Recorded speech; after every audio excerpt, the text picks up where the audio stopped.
തവാഫ് ചെയ്ത 2 കൂട്ടർ നമുക്ക് കാണാൻ കഴിയും. ഒന്നാരാധനകൾ, ഒന്ന് അബൂജഹൽ, ഉത്ബത്ത്, ഷെയ്ബത്ത്. അവർ തവാഫ് ചെയ്തപ്പോൾ 360 വിഗ്രഹം കഅബയിൽ ചുറ്റുമുണ്ട്. അപ്പോൾ തന്നെ കഅബയെ തവാഫ് ചെയ്തു നബി തിരുമേനി സ്വല്ലല്ലാഹു അലൈഹി വസല്ലമയും അബൂബക്കർ റളിയല്ലാഹു അൻഹു, ഉമർ റളിയല്ലാഹു അൻഹു, അലി റളിയല്ലാഹു അൻഹു. ഒന്ന് ഇബാദത്ത്, ഒന്ന് ശിർക്ക്. എന്താ കാരണം? 2 കൂട്ടരും ചെയ്യുന്നത് പ്രത്യക്ഷത്തിൽ കണ്ട ഒന്നാ.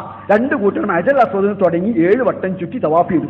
ഒരു കൂട്ടരുടെ ശിർക്ക്, ഒരു കൂട്ടരുടെ ഇബാദത്ത്. എന്താ കാരണം? ഒരു കൂട്ടർ അതിലുള്ള വിഗ്രഹങ്ങൾക്കാണ് ഇത് ചെയ്തത്.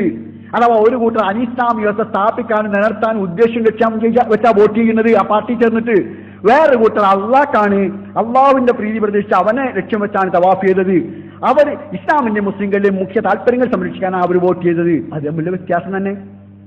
ഇത് അതിന് മാത്രമല്ല, എത്ര ജാതി നിസ്കാരം നിങ്ങൾക്ക് അറിയാമോ? അള്ളാഹ്ക്ക് വേണ്ടി നിസ്കരിച്ചാൽ ഇബാദത്ത്, അഷ്റഫ്മായി നിസ്കരിച്ചാൽ ഹറാമ്, ജനം കാണാൻ വേണ്ടി നിസ്കരിച്ചാൽ ഷിർക്ക്. അങ്ങനെയൊക്കെ ഇല്ലേ ദുനിയാവിൽ?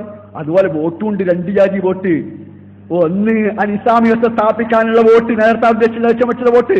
മറ്റൊന്ന് നിലവിലുള്ള സാഹചര്യത്തിൽ ഇസ്ലാമിന്റെ മുസ്ലിങ്ങൾ ഉൾപ്പെടെ മുഴുവൻ മനുഷ്യാവകാശങ്ങളുടെയും സംരക്ഷണത്തിന് വേണ്ടി, നീതി സ്ഥാപനത്തിന് വേണ്ടിയുള്ള വോട്ട്. ആ 2ാമത്തെ വോട്ടാണ് ഞങ്ങളെ വോട്ട് എന്ന് മാത്രം സൂചിപ്പിക്കാം.